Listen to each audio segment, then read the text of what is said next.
Dobrý večer, my vás zdravíme na našem živém vysílání. Prvním živém vysílání projektu.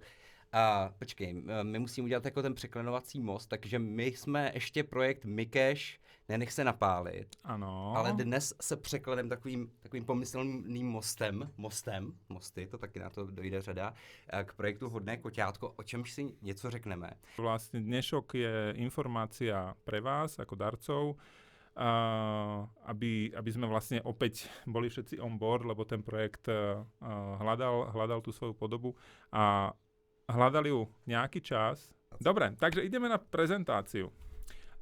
Takže vrátime sa teraz na úplný začiatok, keď sme sa prvýkrát spoločne stretli ako vy ako darcovia, my ako tvorcovia konceptu, kedy sme vlastne povedali, že chceme urobiť niečo, čo urobí impact v tom informačnom priestore, bude to nejakým spôsobom fungovať. A vytvorili sme si pre seba takú víziu, taký cieľ, ktorý chceme, aby ten projekt naplnil. Čiže zároveň sa nás častokrát pýtali, ako mnohí ľudia, s ktorými to konzultovali, aká je naša cieľovka. Takže vlastne chceli sme vlastne hovoriť a chceme hovoriť k ľuďom, ktorí vlastne vedia tie veci riešiť, alebo chceli by riešiť na tej osobnej rovine a nevedia ako. Čiže preto, ako ten náš záväzok je taký, že pomôcť ľuďom chrániť seba, svoju rodinu pred vplyvom dezinformácií. A to slovo dezinformácia, my sme ho tak omýlali naozaj veľmi dlho a pozerali sme tie definície, pozerali sme rôzne odporúčania, ako pracovať, riešili sme veci, ktoré sa týkali nejakého fact-checkingu, ktoré sa týkali overovania informácií, kritického myslenia a tak ďalej. Akože dostať sa k tomu, že dezinformácie sú ako keby informácia. Mnoho projektov sa venuje tomu, a že dezinformácie je problém nejaký informačný, alebo ako problém práce s tými informáciami, a ktorým ten projekt teraz chceme začať. Že chceme začať vlastne v priebehu najbližších týždňov. Už máme obsah spracovaný, chceme ho vlastne spustiť von. A to naše poznanie bolo, že tie dezinformácie sú primárne emócie. Hej, preto sme sa stretli následne s Ivou a s Robinom, ktorý nám s tým pomáhal tiež.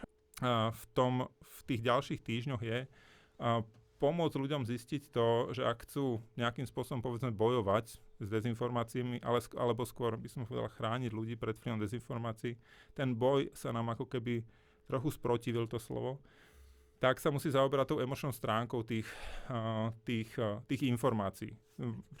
A já to ještě chci vlastně doplnit, protože ta kampaň byla hrozně jako postavená na vyvracení dezinformací. Ano. Jo, bylo jako stát nic nedělá s dezinformacema a pojď my to uděláme jako líp. A my jsme jako hrozně moc času strávili tím, že jsme jako hledali a bavili jsme se vlastně s lidma, kteří se třeba tímhle zabývají. A v podstatě všichni nám říkali jako jednu věc, jako vyvracet dezinformace vlastně nemá cenu.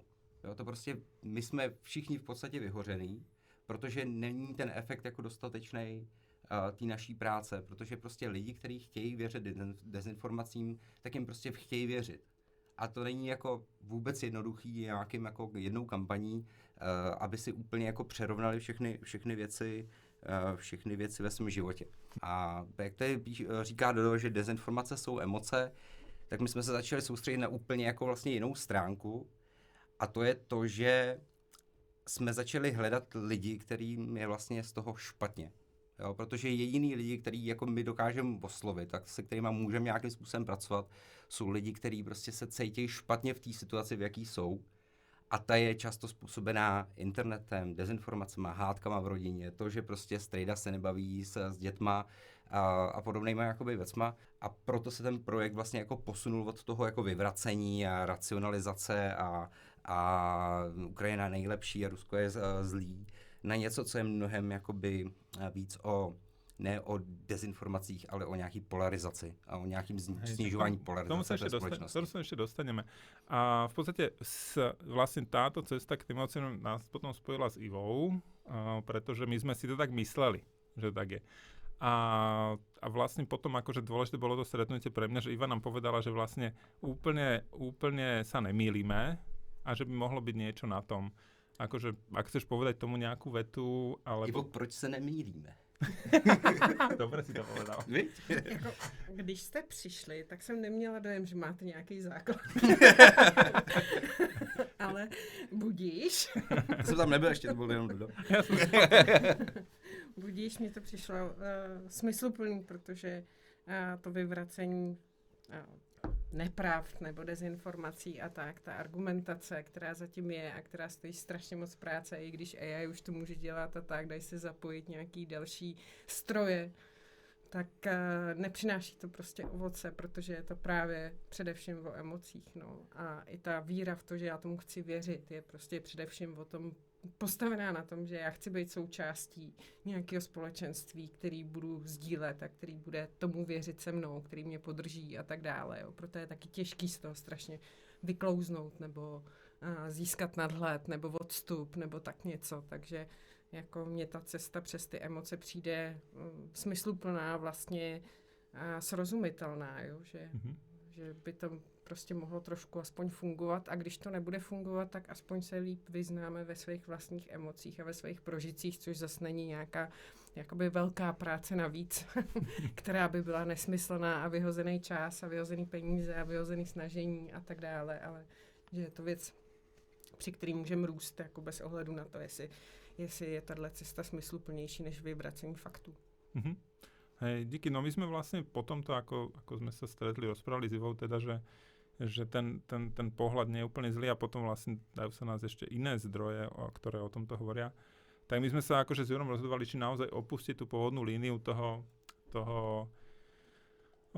pôvodného zámeru a povedali sme, že v podstate to musíme urobiť, lebo by sme ako nevedli tomu projektu, keby sme išli do toho nejakého boja o pravdu a skôr sa to stalo pre nás nejakou snahou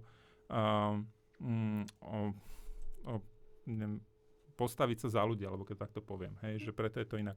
Čiže my sme sa potom držali toho, že tie dezinformácie sa nás ako keby nesnažia v tej prvej fáze zmiasť, ale skôr rozdeliť. Hej, že ten cieľ je taký, že skôr vnáša ten rozkol, než nás ako keby pomýliť. Že keď sa bavíme o tých ľuďoch, ktorí veria všetkému, nakoniec veria plochej zemi a tak ďalej, tak je to tiež dôsledok týchto vecí. Ale o tom sme sa potom pozreli v tom podcaste, ktorý sme vlastne s Ivou natáčali, ktorý má 7 dielov a vlastne postupne sa tejto téme venujeme. Čiže tu je len nejaká malá ukážka, vy to vlastne nevidíte, tak ja vám to ešte ukážem. Hej, že dezinformácie je také nejaké len optické vyjadrenie toho, jak tie informácie plynú, vlastne prinášajú tú polarizáciu. Hej, že to je nejaká vec, ktorá nám prišla ako dôležitá. Čiže vlastne potom sme rozprávali sa o tom Mikešovi, ktorý bol taký konfrontačný najprv, taký vtipný. Ale sme si hovorili, či vlastne ten Mikeš je tou postavou, ktorá môže ako keby niesť tú myšlienku. A Iva bola jedna z tých, ktorí povedali, že úplne je Mikeš nepáči. A dobre, tak teraz sme sa na teba vyhovorili, prepáč. Ale nie, Iva nebola jediná. Čiže my sme ako keby, že o tom projekte rozmýšľali, snažili sme sa vlastne zodpovedne rozmýšľať o tom, aby sme neprišli len niečo, pretože už to robíme.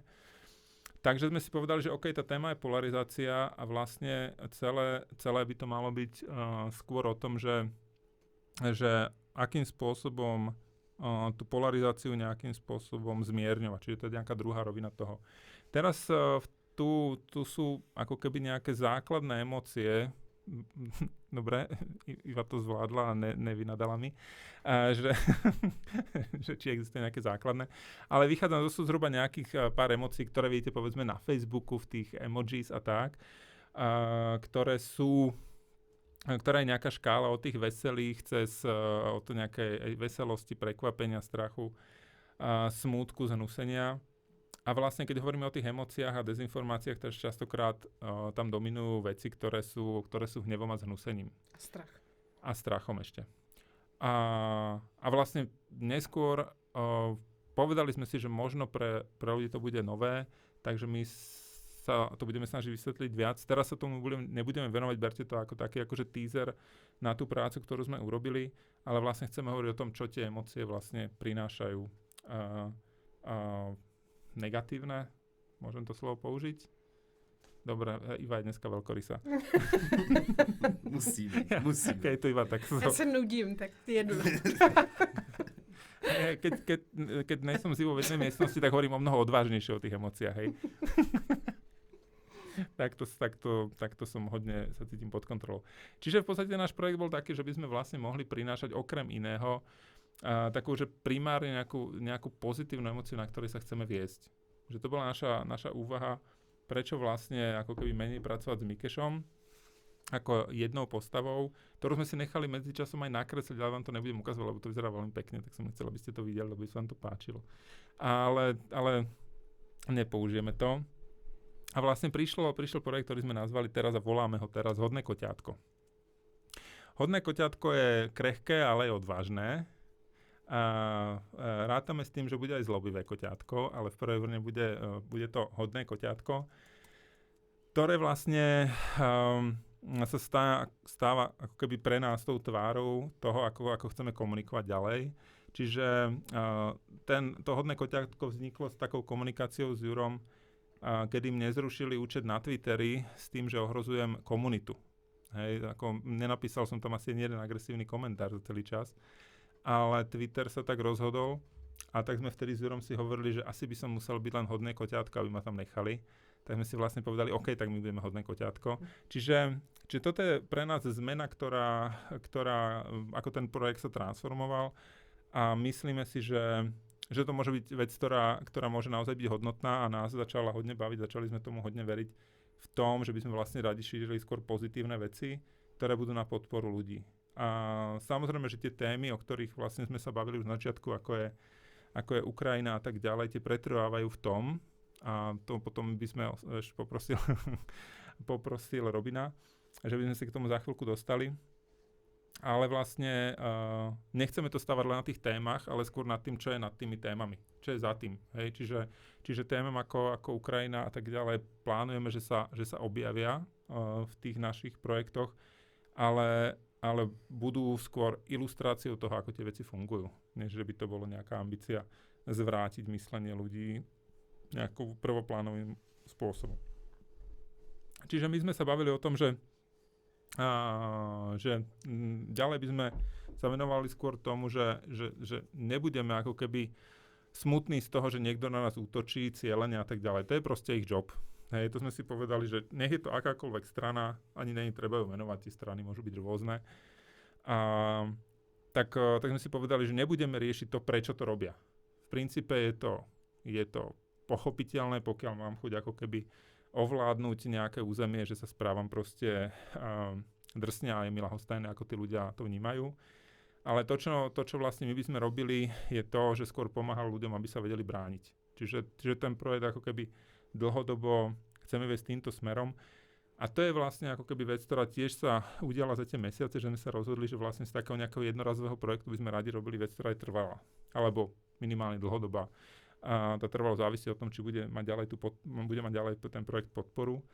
A to vlastne chceme teraz tiež dneska ukázať ten zámer ako dosiahnuť tú trvalosť. Lebo to, čo nám prišlo veľmi dôležité v tomto, že nestačí urobiť jednorazovú akciu, preto aj ten podcast nemá jeden diel a nie je to len také rozprávanie, preto má ambíciu byť dlhší a informatívnejší a preto s Robinom sme robili na projekte, ktorý sme nazvali Trenažér. Hej? Kde vlastne sme si rovno povedali, že by ľudia mohli zažiť to, akým spôsobom by bolo dobre komunikovať. Tomu sa tiež ešte dostaneme. Čiže to, čo sme si vlastne my povedali ako teraz, aktuálne za také tie dva hlavné cieľe, tak prvý z nich je, že pomôcť akože urobiť bezpečnejšiu tú informačnú krajinu, v ktorej sa hýbeme. Či už tým, že naučíme ľudí, ako znášať to, lebo toho online sa už nikto nezbaví. Hovoriť niečo o tom, že teraz len vypnite mobily a tak ďalej, tak je to hodne naivný prístup. Proste ľudia tie mobily nevypnú, ani my ich nevypneme, budeme ten online mať stále a skôr sa naučiť správať bezpečnejšie v tom prostredí. Čiže to je jedna z tých vecí. Hej. Toto len veľmi krátko, čo sme chceli, že vlastne sú rôzne stupne, kde by sa dala spracovať s tou odolnosťou. Odolnost. Máš Dobre, Odolnost. Není to úplně dokonalé. Dobre, to slovo odolnosť znamená odolnosť. Dobre? Ja, Čiže, keďže... Dobre, čiže áno. Náhodou, ako na Slováka som tam písal česky veľmi pekne, podľa mňa. ja si taky myslím. Dobre. Čiže Sorry, já jsem profesionální korektor, tak prostě vidím. to je v poriadku, ja som profesionálny vyrábač chýb a preklepov, čiže sme sa dobre stretli. A hej, čiže to, čo vlastne, ako to my vnímame, tak sú nejaké roviny, s ktorými chceme pracovať. Jedna z nich je taká, že pracovať s tou osobnou odolnosťou, ktorú chceme na tom koťatku sa venovať, ako zvyšovať svoju nejakú odolnosť a schopnosť. A potom je to nejaký, voláme také nejaký občiansky firewall. Hej, či bože, ako sa brániť ako skupina. Hej, že či môžem si povedať, OK, urobíme si nejaký program, niečo, čo presahuje mňa ako jednotlivca a môže to byť moji ako keby kamaráti, blízky, rodina a povieme si, OK, teraz toto robíme cieľene, aby sme si pomohli. A potom volám to ako štátna správa, ktorá aktuálne častokrát akože pokulháva, čiže správa štátu týchto akože online prostredí, ktorá ako keby by bola súčasťou skôr v podobe nejakých ako keby návrhov a pozorovaní, čo sa deje. Ale ten základ je venovať sa akože nám, ľuďom, ktorí ako keby sú v tom informačnej krajine, v tom informačnom poli a zažívajú to. Čiže to je nejaký jeden spôsob, ako sa teraz ďalej na ten projekt pozeráme. Hej. Druhý je, a tu neviem, koľko som už preklepov. Tak pojď. Už jsi trošku akademický, bych řekl. Jako. Já myslím, že... No, ja viem, ale musím to vysvetliť. Já vím, že ty potřebuješ vysvětlit, ale no. pojď. Rýchlo. Podpoř to. Uč, zabav. Šíř. Dobre, čiže to je všetko, to tam bude na tom koťatku, si prečítajte, hej. Tak ja to nebudem čítať, nemá to chyby. Tak ešte vám dám 20 sekúnd, nedodržíš. Dobre. No. Dobre, v princípe to bude pozitívne. Taky českou. Preskakujem. Dobre. Druhé. Áno. Dobre. Ja... Idem rýchlo. Čiže toto sú nejaké veci, hej, a pracujeme s tým, že chceme, jak sme hovorili, tej dlhodobosti, tak proste máme nejaké obsahy, o ktorých sme sa bavili na začiatku projektu, že urobíme nejaký podcast, napíšeme texty, vytvoríme šlabikár, sme si povedali toto, hej, ale potom sme si povedali, že vidíš, jak som zrýchlil to rozprávanie? Ja. Ježišmaria, to nevie po slovensky, stratený. A čiže... Ešte slovensky, ešte rýchle.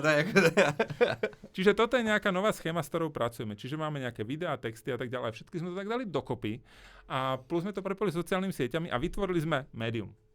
Krásný, to jsme velice konkrétní zatím. A... Ne, hovorím, čiže takto, vysvetlím. To koťátko nebude, že web, to bude, že médium. To sme vymysleli tiež a preto hovoríme o tej dlhodobosti. To normálne dáva logiku, čo hovorím. Jako dává to nějakou logiku, ale... Médium čeho? Médium změny. Jakože vezmu koťátko a ono bude něco vysílat. Médium. Ne, tak to namierím ruky ale na kameru. My jsme si normálně naše vlastní hejtry přivzali do studia, to je jako... Dobre, takže nemusíte byť spôsobiť, hej, už je to tu.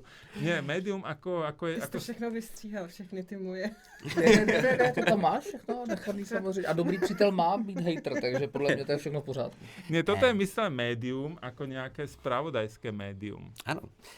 Zprostředkovatel. Áno, sprostředkovatel. Ano, my jsme chtěli vlastně vytvořit jako do jistý míry nějakou platformu, která je schopná nést jako víc obsahu a možná je dlouhodobější, než jsme si původně mysleli, že ten Mikeš bude. A hodně jsme se, jak říkal Dodo, hodně jsme se orientovali na věci, které jsou multimediální, to znamená podcasty, videa, interaktivní věci, možná i nějaký jako třeba jako v podstatě hry a interaktivní jako online záležitosti. A je to proto, že jak to tady Dodo popisoval, že jako oni dezinformace nejsou problém, že? Dezinformace existují, budou existovat, existovaly vždycky. A to, že Rusko tady jako má nějakou dezinformační jako kampaň, je naprosto vlastně v pořádku, že jo? Co by taky měli jako dělat, když jsme tady jejich nepřátelský stát, tak co by jako měli jako Rusové taky dělat. Problém je, že to sem k nám jako naprosto vlastně neomezeně teče a ty nástroje, které můžou používat zcela legálně, oni jako žádná ta velmoc vlastně nemusí používat nic speciálního, používá to stejný, co jako paní, která si chce založit e-shop, tak používá vlastně úplně stejný nástroje a bohatě to stačí na většinu věcí, které jako opravdu chcete nějakým způsobem rozjíždět, nějaký polarizace. A teraz ťa preruším, lebo toto všetko tam bude potom a Juraj, strašne, ty si dlhý teraz. Já jsem dlouhý, ale jako víš, zase jako jsem česky. A my jsme se rozhodli, že nechceme vlastně bojovat proti dezinformacím, to jsme říkali, ale že chceme jako kazit tu půdu živnou, že vlastně jako chceme jako trošku jako narušovat to, aby ty dezinformace jako nějakým způsobem vždycky jako hezky vyklíčily a vždycky byly jako připravený už na ně ty lidi, nebo vlastně nepřipravený na ně, aby zasadili ty semínka. A ta forma je, jak Dodo říká, rozhodli jsme se, že se pokusíme rozjet vlastně dlouhodobý projekt, médium, web, který bude obsahovat série, které vám pomůžou, tak jak to bylo zase v té prezentaci, pomůžou v té osobní rovině, to je třeba, jak se dostaneme k tomu podcastu s Ivou, tak v nějaký společenský rovině, to je možná to, že jako vyvolá nějakou diskuzi o tom, jestli nemůžeme něco změnit a nemůžeme s něčím hnout jako společnost. A pak samozřejmě nějaký jako čistě praktický rovině, protože spousta věcí se dá vyřešit tím, že prostě, já nevím, si vypnete komentář na Facebooku, na své stránce a nebudete to jako živit a nebudete jako dávat prostor jako lidem, kteří šíří prostě nenávist, tak nebudete jim dávat prostor a nebudete je podporovat. Jo, a tohle všechno bychom chtěli vlastně postupně uvolňovat. A teď už ti zase předám slovo, protože... Dobre, ale ja som sa to užil. Ja to urýchlim, aby sme si užili aj našich hostí. Tak. Čiže len tá logika toho je, že sme sa rozhodli robiť dlhodobý projekt. Lebo ešte jedna z vecí, ktorú sme vlastne mali v tom... Je to správne? Dobre, ja už sa bojím. Ktorú sme vlastne, ako keby v tom pôvodnom koncepte mali, bola kampaň, aby sme vlastne nevedeli presne, kam ju smerovať. A potom sme si uvedomili, že vlastne preto potrebujeme robiť nejaké toto, ako keby to stabilné miesto, kam by sme mohli smerovať tú kampaň. A vlastne ako keby potom nám ten projekt začal dávať o mnoho väčší zmysel, takže tá dlhodobosť s tým, že vlastne aj tá veľká časť peniazí, ktoré nám ostáva, ktoré sme slúbili, chceme použiť na to, aby sme informovali o tých veciach, alebo ľudí motivovali navštíviť to cez tú kampaň. Toto je potom ešte jedna vec, akože veľmi technická, čo Jura môže ukázať, ale to je prepojenie so sociálnymi sieťami, ktoré sme sa rozhodli robiť veľmi aktívne. A toto už sa dostane k obsahu. To potrebujem. A to prvé je tu. Sú rozhovory na mostoch, hej. A to je, že Iva, Robin tam není, lebo ten bol za kamerou. A to nemusíme vyslovať úplne do podcastu. Ja nejsem tak dôležitý, ja vy ste dôležitý. A tu sú nejaké ďalšie motívy, čiže rátame, že tam ten obsah nebude len týkať sa akože príjmania tých emócií, to bude skôr súčasť tej prvej kampane, ktorú chceme pustiť, ale chceme, aby tam bol ďalší zaujímavý obsah. Ako vidíte, s mačiatkami a s mačičkami sa dá urobiť veľa vizuálov a chceme sa s tým ďalej hrať. Už teraz sme ich vyrobili asi 1 000 000, takže budeme ich robiť 1 000 000. Ano, počkej ještě. Tohle je přesně ten náš jakoby přístup. V téhle chvíli máme nějakých, teď tady už jako 5, možná už 6 vlastně sérií, některé jsou minisérie, jako třeba Mosty, ty jsou 8dílný. Sedmidílný, některý budou delší, děsivá historie internetu, i špioni, kujoni, i jak se to vypíná, jsou věci, které by měly trvat díl. Měly by opravdu vycházet každý v podstatě den minimálně následujících, kolik jsme to říkali, 8 týdnů máme teďkon? Hej, 8 týdnů, to bude ta kampaň. No, takže by měly vycházet vlastně každý den a jsou to jak videa, tak někdy jsou to audio podcasty a vždycky je k tomu nějaký zase článek a nějaký rozpracování, který si ještě jako ukážeme. Ale tohle je ten náš koncept, jakoby vlastně ukazovat. Mosty jsou třeba o emocích, děsivá historie internetu je vlastně o pochopení, kde se vzaly věci, které dneska nám tady utváří svět a že to kdysi dávno třeba byly jako blbý nápady nějakého programátora zašitýho, který si chtěl jenom udělat něco na webu a ono se to jako chytlo a teď dneska je z toho, já nevím, Facebook, jo. Nebo spíš jako sledovací reklama. A samozřejmě, keď se vám budou páčiť Mosty, můžeme robiť Mosty 2. Ano. Ještě jste neviděli 1. Nová série je vždycky jako možná. Prostě má pláže. To bude blbě točit v Praze. To by se mi jako líbilo. To nebude v Praze. Ono sa to volá... To bude světový. A ono sa to volá Mosty, lebo sme sa s Ivou rozprávali na mostoch, preto iba spomína pláže, to chápem. Čiže tu je to je jedna z tých vecí, trošku to ženiem, aby Jura mohol ukázať vám ešte prototýpek. Čiže je to videoka z Mosty, rozhovory s Ivou Poláčkou Šolcovou, ktorá vlastne, nazvali sme to, že sú to rozhovory o moci emócií. Hej? Čiže a tu je trailer. Tak počkej. Ještě než pustíme trailer. No. Já bych tady vyspovídal naše hosty. Víš, Dobré. že to je taková příležitost, jako když mluvím o tom, co jako trailery, to. vieš? Myslíš, že jako potom? Tak pustíme teď a pak ještě jednou. Dobře. Aby ľudia už To je vedeli, čo Pust to ten- je. pust ten trailer. Ja to pustím trailer, aby Jsem ste trailer. vedeli. mrzí určitě. Takže Trailer. Je to sestříhaný, dneska jsem to dělal u oběda, jo? je to minúta, tak si dávajte pozor, lebo to bude hneď preč. Takže takový jakoby první pravidlo, nebo jak to říct, co se týče emocí na sítích, takže jsou stejně skuteční jako ty, které jsou v tom offlineovém světě nebo v tom reálném světě, o kterém jako mluvíme. Protože strach tě vždycky jako přirozeně fascinuje. Že sa stane, že proste na jedného človeka tam začne útočiť veľa ľudí alebo rôzne ľudia. Takže to úplně neumím dát jakoby dohromady tak, jak by si přál. Je to zásadné? Není to pravda. Počkej, zase do toho skáčeš a děláš tom guláš. Dobre, super. Tak myslím, že máme tému na ďalší diel.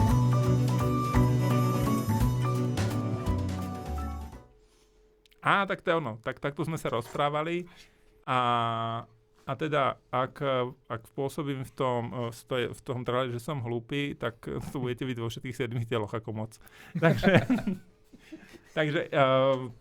tak teraz sa pýtaj na to.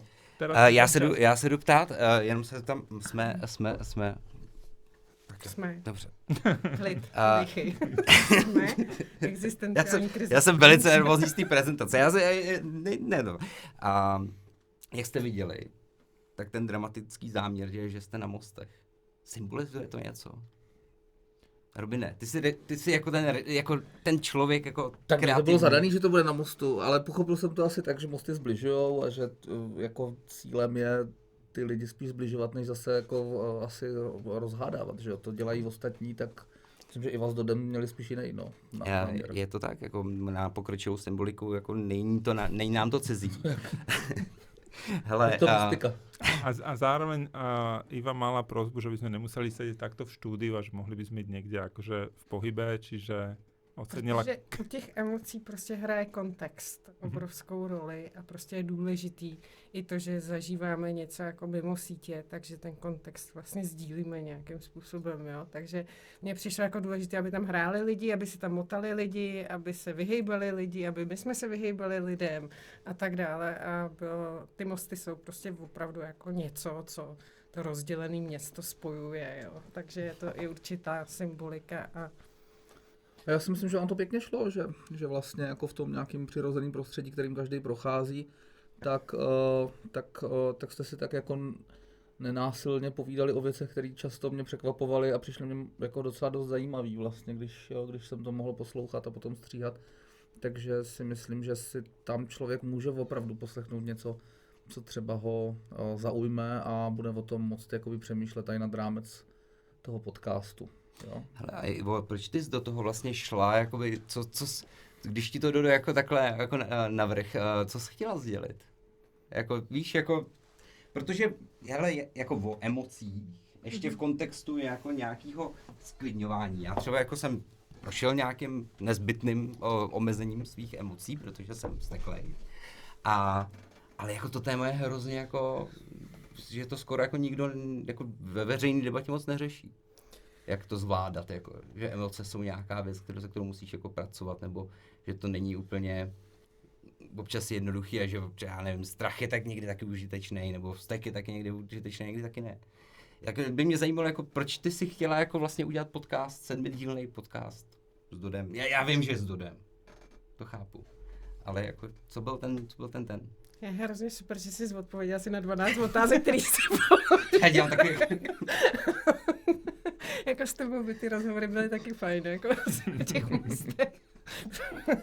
Ale proč? Protože jsem expert na emoce a emocema se zabývám a to, co mi přijde jako v psychologii, jako nejde se nezabývat vlastně emocema, takže A je to moje specializace vlastně emoce v extrémním prostředí a prožívání v extrémním prostředí a tak dále, což prostě z určitého pohledu se v současná doba dá brát jako trošku extrém, prostě s ohledem na ty různý polykrize, které tady jsou posledních 5 let, s ohledem na digitální média, digital native, který prostě už dospěli do dospělosti a tak dále, takže je to prostě důležité a hlavně jsem si prostě všimla, že hrozně často stačí říct a dost. Jo, prostě, že spousta lidí nezná ty pravidla, třeba které se týkají emocí, třeba na internetu nebo tak něco na sociálních sítích. Je, že možná ty pravidla ani nejsou stanovený a vznikají, ale když prostě dětem řeknete, tohle se tady dít nebude, prostě ty nebudeš se takhle chovat k někomu jinému prostě na sítích, tak jim to stačí říct prostě. Jo, to jsem nevěděl, že se to nesmí, nebo tak něco, že to někomu může ublížit a tak, jo.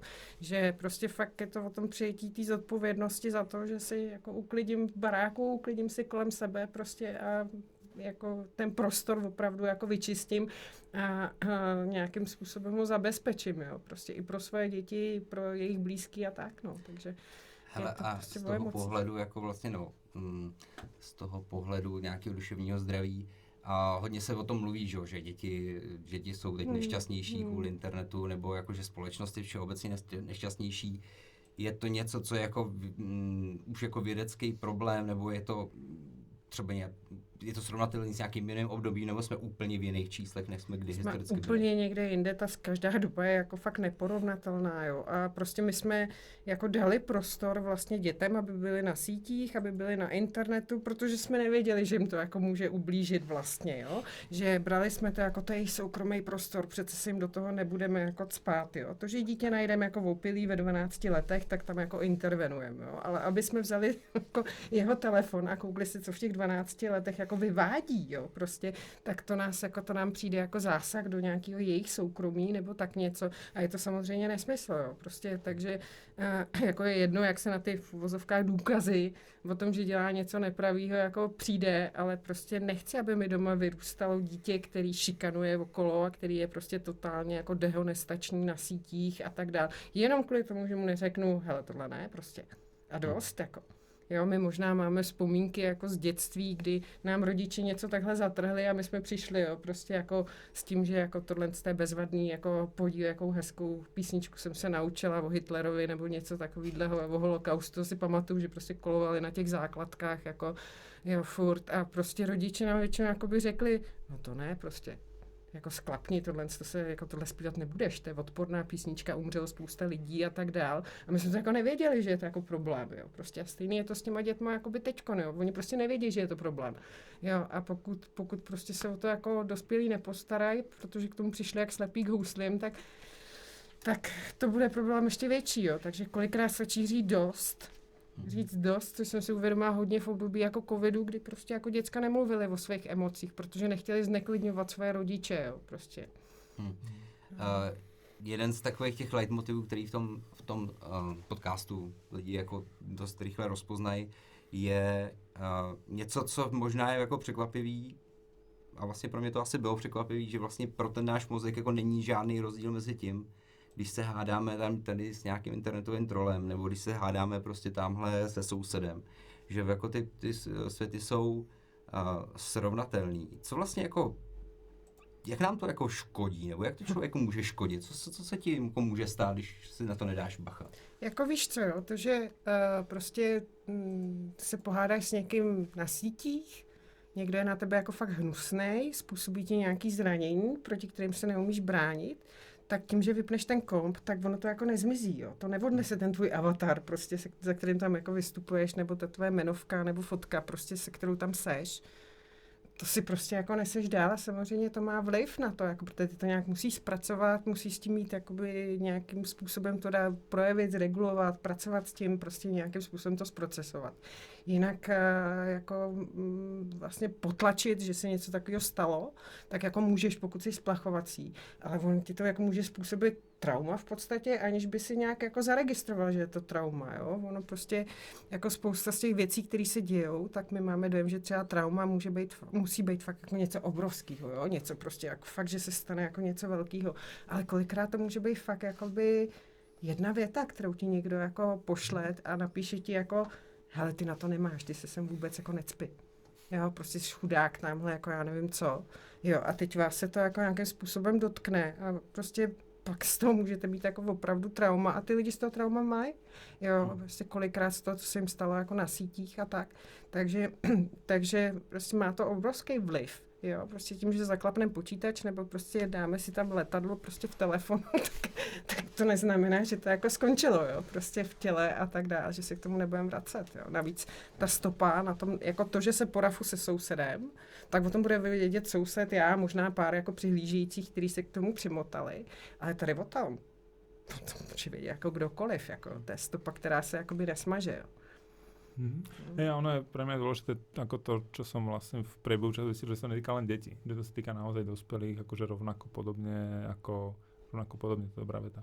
Ono se v tom docela dobře stříhalo, což znamená to, že podle mě opravdu Iva jako má takovou příjemnou lehkost toho předávání těch informací a člověk si v tom opravdu dojde, jako podle mě najde nějaký konkrétní doporučení a rady, kterýma když se trošičku bude řídit, tak třeba si jako sám zlepší nějakou kvalitu svého života minimálně na těch sítích. No.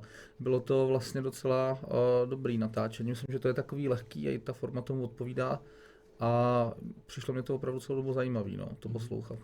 Hej, dobre, ja by som teraz... Chceš ešte reagovať? Jo, že to bylo jako příjemné natáčení z druhé strany, protože mě vlastně hrozně těšilo, že štáb, který tam chodí, takže to fakt jako zajímá. Že to nebylo takový to jako zpracováno na zdar jdem, jako a ty se tady zahřej. Myslím, že zajímavý to bylo to zároveň celkem i strašidelný vlastně, protože mě třeba během toho došlo, že opravdu ty světy nejsou oddělený a jsou dost propojený, no.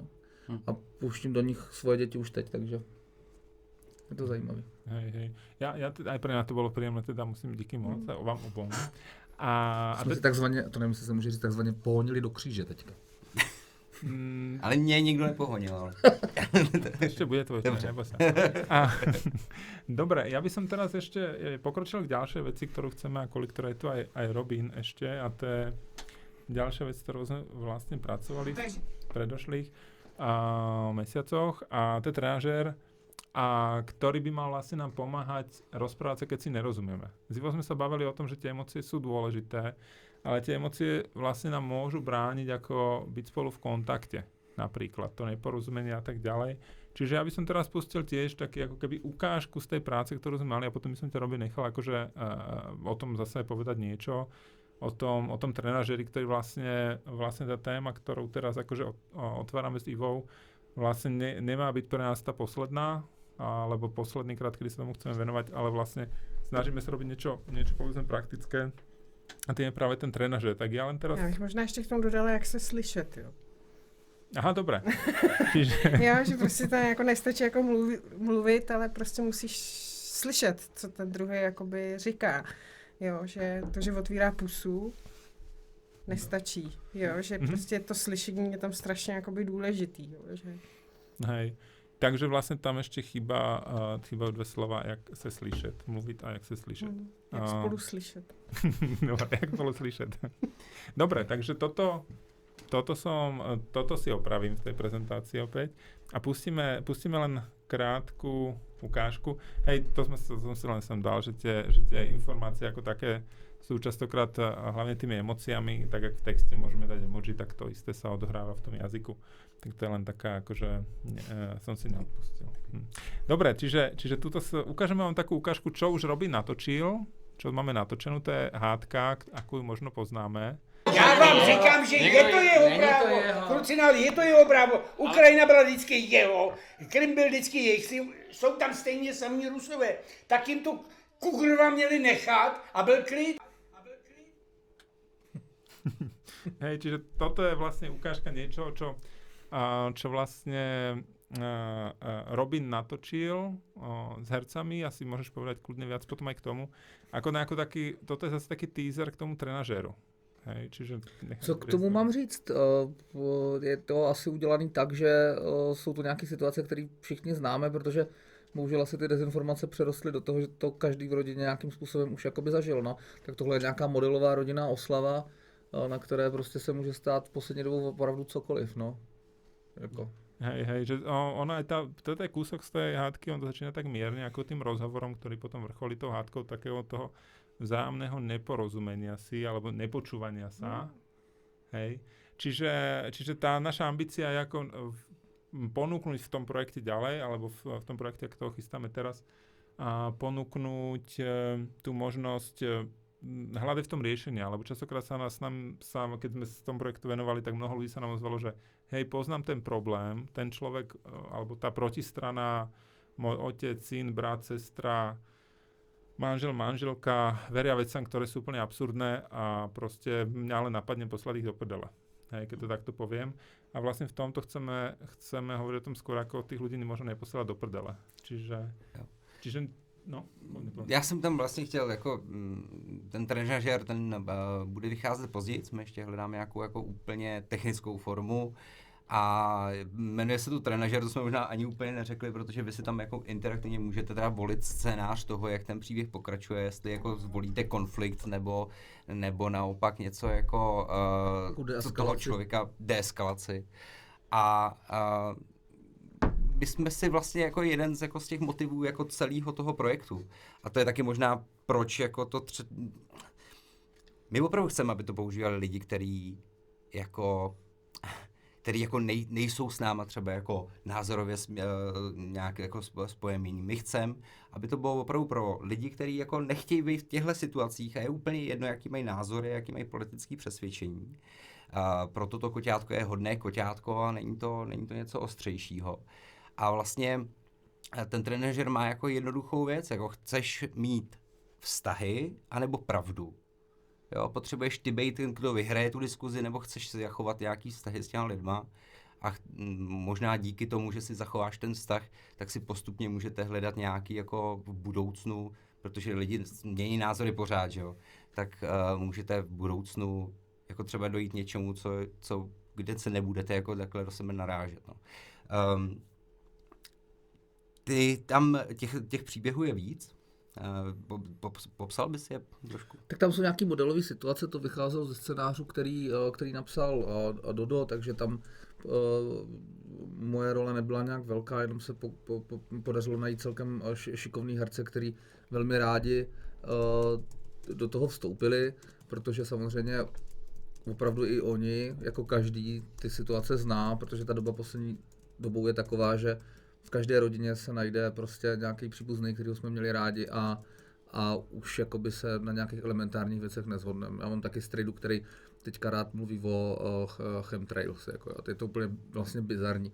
Takže jsme to natáčeli s Ester Geislerovou, s Viktorem Zavadilem, s Aničkou Čtvrtničkou a nevím, Jirkou Rendlem a dalšíma. Já myslím, že to moc pěkně jakoby zahráli ty modelové situace a pokusili se nějakým způsobem pomoct tomu Dodovu scénáři a ty myšlence toho, jak ukázat ty situace tak, aby byly nějakým způsobem řešitelný. No, to jsi řekl dobře, že vlastně možná důležitější za začátku, než mít pravdu, je udržet ten vztah a jo, nikdo se nechce vlastně jako nebavit se svýma blízkýma, no. A těch příběhů, nebo těch jako ukázek je tam víc od nějakých plochých zemí prostě a já už si to ani nepamatuju. Takový ty klasický nejaké chemické laboratória na Ukrajine. Sú to ako tie témy, ktoré tam dostávajú sa cez to dezinfo. V podstate o tom sme sa bavili aj s Ivou, že tá že udržať tú komunikáciu vlastne má zmysel. Horšie je, keď ten človek akoby v úzovkách sa ztratí. Jo, a taky prostě mi přijde důležitý si uvědomit fakt, že ne všechny vztahy musí fungovat 100% celou dobu. Jo. To je prostě sci-fi.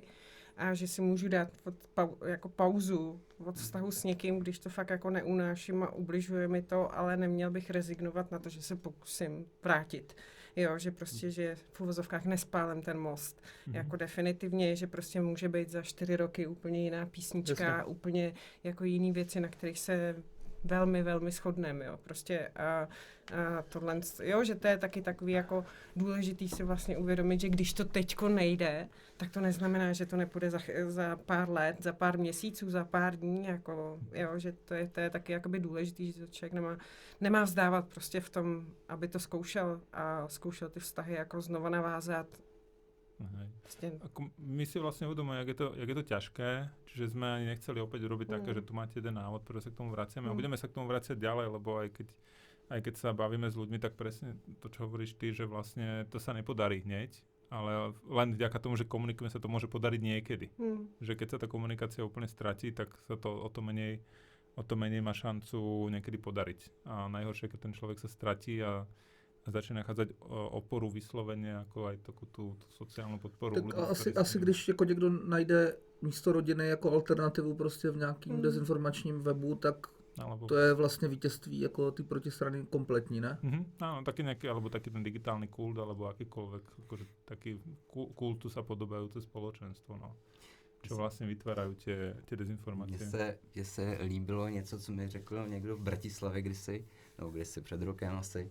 A když jsme si nějak povídali a on říkal, no můj táta ten je hrozně proruský a ten je jako úplně jako hodně daleko, ale jako já to s ním nevzdávám. On to má proto, že byl za komunistů jako hodně protikomunistický a tím pádem se naučil nevěřit médiím. Což je jako hrozně hezká jako vlastně, jo, tak jsem si říkal, to je vlastně docela jako dobrý, jako že takhle můžeš pochopit leckoho, můžeš jako s bojem začít přemýšlet trochu jinak, že jako nedůvěřuje vlastně tomu, co se píše v novinách, pochopitelně, protože prostě jako celý život jako vyrůstal na rudém právu. Taky jako přináší to pochopení a to zajímání se občas přináší hrozně zajímavý jako situace a jsou to přece ty vztahy a buď jsou to ty vztahy, anebo naše jako nějaký zdraví, který je přece jenom jako důležitější, než jako vyhrát nějakou jako nemůžu jít spát, protože někdo na internetu nemá pravdu. Ako, v podstate to, čo sa bavíme, sú veci, ktoré považujeme za zložité, že nezľahčujeme to, proste tá situácia vie byť nepríjemná, vie byť náročná a v podstate ten záujem náš, ako minimálne s Jurom alebo s Ivou, s Robinom je ako prinášať takú tú podporu ľuďom, ktorí to riešiť chcú. Čiže v podobe toho podcastu, aby to lepšie pochopili, trenážerov, aby si to vyskúšali, alebo ďalších článkov. Čiže s týmto môžete počítať ďalej a chceme ako keby v tomto duchu pokračovať. A to sme ako keby chceli dneska urobiť ako súčasť toho, že sme vám chceli povedať, že to sú nejaké naše ďalšie plány, ktoré vlastne sa v nejakom zmysle vyvinuli. Takže, to je ešte raz tá hádka. Hej, a ja by som to len pokročil, keďže čas sa hýbe. Jedna z vecí, o ktorej sme hovorili, je tá kampaň, kde chceme v prvom rade otvoriť tú tému tých dezinformácií a emócií a chceme ako keby urobiť online kampaň, kde by sme vlastne odkazovali na ten podcast, na ten web, čiže vlastne ten obsah, vy sa k tomu obsahu dostanete skôr, my vám to pošleme a budeme radi za váš názor, za vaše postrehy. Len taký, áno, hej, takto, zatiaľ to videlo pár ľudí, všetci povedali, že je to dobré. Nechcem vám nič ako podsúvať, ale... Ale všichni nás mají rádi, takže... Čiže neberte to ako tlak alebo manipuláciu, ale všetci hovorí, že to je dobré. No, ale teda ono sa to ukáže, hlavne chceme, aby to ako keby ľudí nejak posunuli, ako hovorí Robin, to sa im páčilo, že mu to dávalo zmysel, keď sme sa o tom bavili. Čiže dúfam, že aj vám bude, ale tou kampaňou chceme vlastne prizvať väčšie publikum, kde vlastne sa môže ako keby táto informácia dostať, ale považujeme to za hodne užitočnú informáciu, minimálne v tom zmysle, že by ľudia vedeli viac mysleť na tú ako keby seba ochranu pred tým, ktorá môže byť ako užitočná. Toto je taká praktická vec, už vlastne ku koncu tej prezentácie, a to je niečo ako keby, ako vlastne ďalej rozmýšľame o darcoch a o našom vzájomnom vzťahu. Čiže my teraz chceme spustiť to, nazvime to médium, s tým, že rátame, že vy tam budete mať všetci darcovia teraz minimálne tento rok prístup, urobíme nejaký merch a budeme robiť takéto community streamy, chceme ešte robiť.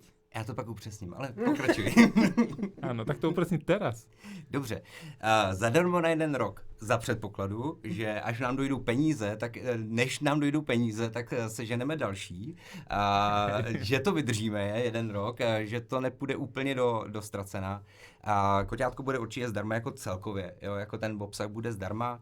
My přemýšlíme spíš o tom, že ta komunita, která by tam byla, lidí, kteří ho podpořili nebo v budoucnu podpoří, by měli nějaké další výhody, ať už přístup k nějakému merči, ať už přístup k těm streamům, kde bychom každou nějaký častěji chtěli jako vyhodnocovat, co děláme, pokud budeme samozřejmě pokračovat za rámec toho našeho rozpočtu současného. A byly by tam i nějaké funkce, třeba právě to, že například diskuze by mohly být právě jenom pro patrony, což nám přijde jako rozumný vzhledem k tomu tématu, který děláme, a nějaký další podobný jako funkce na tom samotném webu a v té komunitě kolem. Takže zadarmo bude koťátko, ten obsah, to samozřejmě chceme, aby měl co největší dosah, ale zadarmo budou jako jakýkoliv další jako prémiový funkce nějaký. Hej, to ešte ladíme, ale počítame s vami ako s tými aj prvými testermi. Čiže dúfam, že stihneme ukázať tú ukážku toho webu. Ja bych byl moc rád. Tak vám ukážeme tú ukážku, to budeme potom musieť otestovať. Je to zase úplne nový koncept, nikto to v živote nikdy nevidel. My to vymysleli, vy to uvidíte prvý. A teda ani Iva a Robin to nevideli ešte. No a toto je vlastne asi jeden z posledných slajdov. Tohle si vezmu já. Áno, říkej. Tak prachy.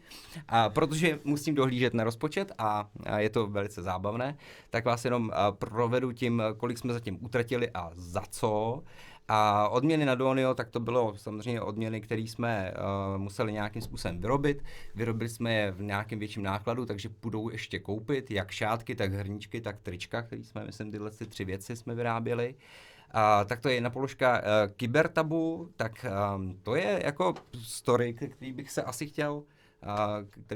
chtěl jako dostat jenom na chviličku. My jsme právě na jaře, nebo ještě než jsme vlastně přišli s tím lenkovým konceptem, tak jsme se domluvili s CNC, Czech News Center, že oni vyrábějí jako sérii vlastně animovaných edukačních videí o dezinformacích a informačním prostoru a podobně.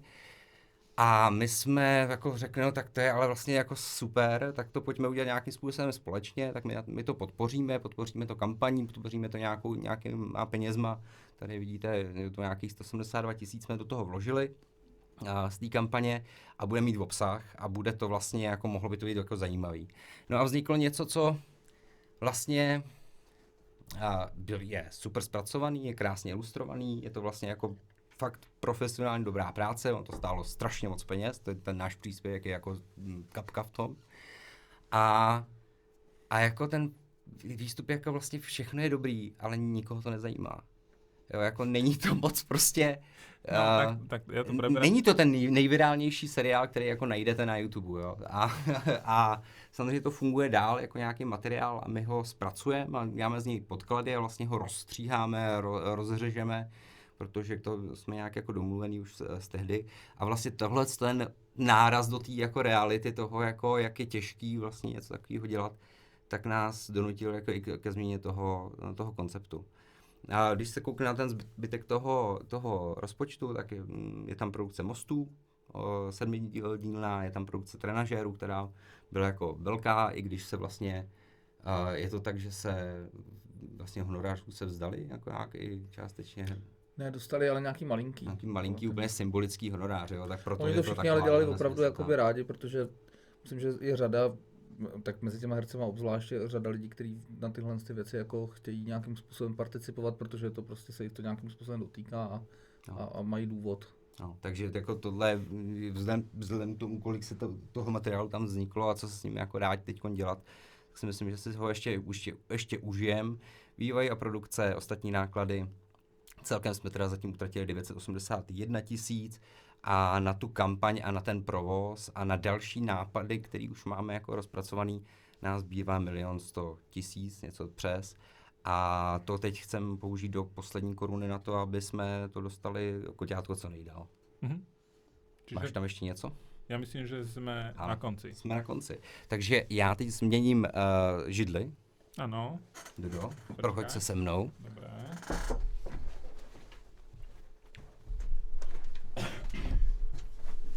Já jsem hlavní hlava. Tak. To je mnoho lepší místo jinak. Já se tady připravím. Dobré. Co nás čeká? No, a jenom taková krátká ukázka, projdeme si tam vlastně, co to malé koťátko, nebo hodné koťátko, jak jako vlastně vypadá. To je vlastně ten web. To je vlastně ten web, ano. Však to povedz, To je to médium. To je to médium. Jak sme ho vymysleli a ja nechcem opäť nič akože vám tak akože podsúvať, ale je to geniálne. Samozřejmě. Ako pri všetkej skromnosti. Dobře. Tak jo. Tak jestli to tam hodíš. Dobrý, super. Tak, a jak vidíte, je to krásný takovýhle růžovoučký webíček, nebo barevňoučký spíš, on nemusí být jenom růžovoučký, který má takovýhle roztomilý, krásný, hodný koťátko. Je to přesně, tady je to vlastně jako asi zachycený, když je vám z internetu špatně, potřebujete koťátko. A tak to prostě je. A internet vznikl ostatně pro koťátka a pro porno. Takže my jsme si vybrali koťátka. Porno bylo jako ve hře, ale... Díky. Bolo to těsné. Bylo to těsné, ale... Vybrali jsme zákrutu a jsme pri koťátkách. Teď bejt jako na nějakém seznamu, tak jsme si vybrali porno. Mosty. Wow. Jak tady šlapem po mostě. Sú to koťátka. Ideme. Možná by vás jako, já asi nebudu zabíhat do velkých technikálí, přejdu na ten jakoby článek a jak o tom jako přemýšlíme. My celkem dost věříme na nějakou dobrou žurnalistiku, nějaký hledání dobrých podkladů, na nějaký jako příběhový vyprávění, nesuchý. Na druhou stranu internet je strašně rychlej a potřebujeme věci si proskenovat, jestli nás zajímají a jestli jsou pro nás jako relevantní. A my jsme se proto rozhodli, že vlastně to, jak budeme prezentovat ty témata, nebo ty vždycky nějaký ten střípek toho, co by mělo lidem jako pomoct, být trochu šťastnější na internetu, být trochu šťastnější ve svém osobním životě a ve svých vztazích a podobně, tak jako rozkouskujeme z vlastně docela jako rozsáhlého researche, tak rozkouskujeme a na koťátku nám masivně pomáhá AI. Jo, v téhle chvíli my tam máme vstup, který může být docela jako dobrý článek, jako dobře napsaný, ozdrojovaný, vyšeršovaný a následně my ho prostě rozřežeme úplně nemilosrdně na takový malinký kousky. Vlastne sme sa rozhodli, že by sme urobili ako iný koncept toho, ako tie informácie ponúkať, aby boli ako keby ľahšie priateľné, čiže nechceme robiť ako, ale ponúkať aj možnosť ako čítať nejaké dlhšie verzie, ale ponúkať aj možnosť ako keby vyslovene len ne, Iva to podsúva Hello Kitty. Není to Hello Kitty. Je to Hello Kitty. Není to Hello jako Kitty. Dodo na tom vyrůstal. Jako nevědomně to promítnul a myslí si, že je to jeho nápad. A myslíš, že on neví, jako proč to dělá, jo? Že vlastně já jako si myslím, že netuší. Prosím tě. Tohle je důležité. Dodo mi včera v 11 hodin poslal 8 nových verzí koťátka, protože mu připadalo, že vypadá moc jako Hello Kitty. Ne, ono už vůbec nevyzerá jako Hello Kitty. Ono nevypadá jako Hello Kitty. Ne, tohle koťátko je jasný ladovský koťátko. Áno, je to tam. Ladovský? No to je úplně jasný ladovský. Ježišmária. A ještě teda mává tou pacičkou, takže je trošku azijský. No to. Jo, víš, je to fusion. Je to fuse slovanství a azijství. To budeme v budoucích desetiletích potřebovat. Já teda si nemůžeme... Takže ta podobnost, milí diváci, je čistě náhodná. Naprosto. Vůbec to nesouvisí s nevědomím. No, lebo jsme na té stejné planetě. Takže tam se tě... Hlavně bych chtěl teda mluvit k společnosti, která vlastní práva na Hello Kitty, že je to naprosto náhodný. A tak někdo, kdo udělal tak hezký koťátko, tak by nemohl chtít. Ja som videl toľko koťátek, že a teda podstatne podobnejších než Hello Kitty. Toto je, že to má od Hello Kitty tak ďaleko. To je len jeden živočíšny druh, ale vieš čo, Hello Kitty není mačka ináč, prepač. Hello Kitty je malé dievčatko. Musíš si prečítať, čo je to Hello Kitty a to vôbec není mačka. Co nám ještě Dodo řekne o svém životě. Ale rozumíš, já se tady dostanu jako k tomu, že konečně prezentuju ten web, který jsem jako udělal a on si to tady hijackuje prostě Hello Kitty. Ne, lebo toto je fakt, to je to veľké, čo chce Jura povedať, vieš. A teraz nemôžeš mi robiť akože psychoanalýzu tu. Ešte neviem, koľko je to pozerá, pane Bože. Ještě máme asi týden na to, aby jsme to od Hello Kittyovali, ale dobře. Ideme ku konceptu. Pojďme k podstatě věci. No, je to tak, že jednak prostě ten původní text jako rozřežem na nějaký části, které se jako snadno skenujou a vlastně člověk může zjistit, tu podstatu té informace, jo, třeba u těch návodů, prostě neděláme takový to, co dělají všichni, když si otevřete recept a nejdřív se dozvíte, která babička ho jako vařila a pak se dozvíte, jako v kterých zemích byl to a tak někde na konci je prostě ten recept zašitej, tak my jdeme vlastně úplně přesně naopak, snažíme se jít co nejrychleji z nějaký podstatě věci a ten důvod je takovej, že vlastně my chceme, aby to toho člověka zaujalo, nebo zjistili, jestli to zajímá a mohl se zajímat dál. A k tomu se za chviličku dostanu. Takže je to nějaký shrnutí, následně my vlastně pracujeme s těmi jako citacema, zase prostě jako vyprávíme ten příběh nějak postupně, je to trošku jako malinká encyklopedie. A jestli si pamatujete, tak my jsme slíbili slavikář. A jeden z těch důvodů, proč to takhle děláme, je taky to, že tam, když tam je nějaký termín, který stojí prostě za zmínku, je nějak odbornější, nebo má nějakou jako důležitou relevanci, tak my v podstatě teď budeme vytvářet tu databázi, nejenom, že tam uděláme definici, že jo, prostě toho termínu, ale budou tam články, které ho vysvětlují nějakým hlubším kontextu a vy se vlastně jako můžete prokliknout a pokračovat v tom a zajímat se o ty věci. A i je tady možný, že prostě vás tohle zaujme, nebudeme postíhat asi žádný souhrnný newsletter, nebo jako není to ten primární cíl, ale v podstatě, když tady potom necháte mail, tak vám budou chodit ty další maily a protože nemusíme řešit tolik návštěvnost, jako spíš ten impact, tak to bude chodit rovnou od toho mailu, nebo je to ten základ toho konceptu je v tom, že sme si povedali, že chceme, aby tie veci boli primárne veľmi ľahko zdieľateľné. Takže vlastne tie texty sme sa rozhodli, toto je ako detail textu a rozhodli sme sa, že vlastne celý ten text rozdelíme do takých buniek, kde jednotlivé časti sa dajú vlastne ako keby ľahko zdieľať. Čiže chceme, aby tie myšlienky sa dostávali takto von. Čiže vlastne tam možnosť nejakých dlhých textov tam zostáva, ale okrem toho vlastne texty, vlastne to, čo hovoril Jura, či už to bude kybertabu alebo ďalšie veci, chceme vlastne v takejto nejakej podobe, ktorá vyťahne tú podstatu tých textov alebo toho obsahu, vlastne celý ten obsah takto prerábať. Čiže zároveň, keď budete mať mosty ako video, tak budete si môcť pozrieť celé video, ale budú tam vybrané časti ako citáty a tak, ktoré môžete rovno nazdieľať, pokiaľ vás záujmu. Toto je vlastne už teraz spracované ku všetkým dielom, čiže máme sériu ako keby takýchto, nazvime to, článkov, ktoré vlastne zároveň doplňajú ten obsah toho podcastu.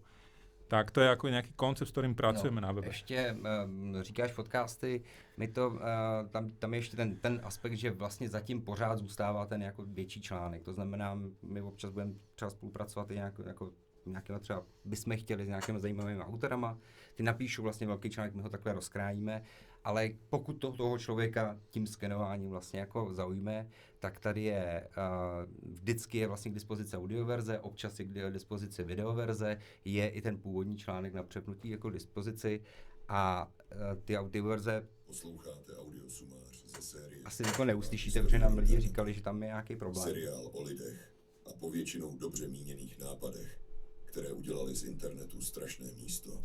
Jo, je to nějaká audioverze, která umožňuje si to prostě poslechnout, fakt si to někam pustit, stáhnout samozřejmě jako podcast, nebo v případě mostů si prostě kouknout opravdu na ten celý díl a vyhodnotit si, jestli mě zrovna zajímá tenhle nebo nějaký jiný, anebo se prostě dostat k tomu, co tam jako zrovna jako je v nějaký části. Jo, takže vlastně každý ten článek, nebo dejme tomu každý ten, jak tomu říct, reel, tak vlastně obsahuje jak nějaký sumář, tak nějaký článek, větší materiál, tak zdroje, tak audio nebo video podle toho, co je jako zrovna potřeba. Takže s tímhle vlastně jdeme s tou kůží na trh. Měli bychom jako postupně už příští týden, myslím si, že od pondělí máme jako redakční plán, že by měly začít vycházet první jako epizody těch různých seriálů. Je jich zatím jako 5, budou vlastně nějak přibývat.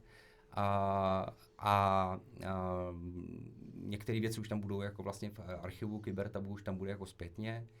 A doufáme, že prostě to lidi bude bavit. Zkoušíme každý ten jako pořad, nebo je tomu pořad, tomu budeme říkat, tak každý ten pořad jako cílí na trochu jinou, jako na trochu jiný lidi, který se zajímají o trochu jiný věci. Někteří jsou praktický, úplně hrozně praktický, jiní jsou velice jako i trochu filozofický jako mosty, jo, že vlastně jako jsou o přemýšlení víc.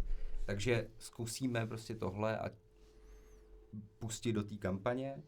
A pak máme několik nápadů, který budeme taky jakoby zkoušet, jak ještě jako dělat takový jako menší vlnky.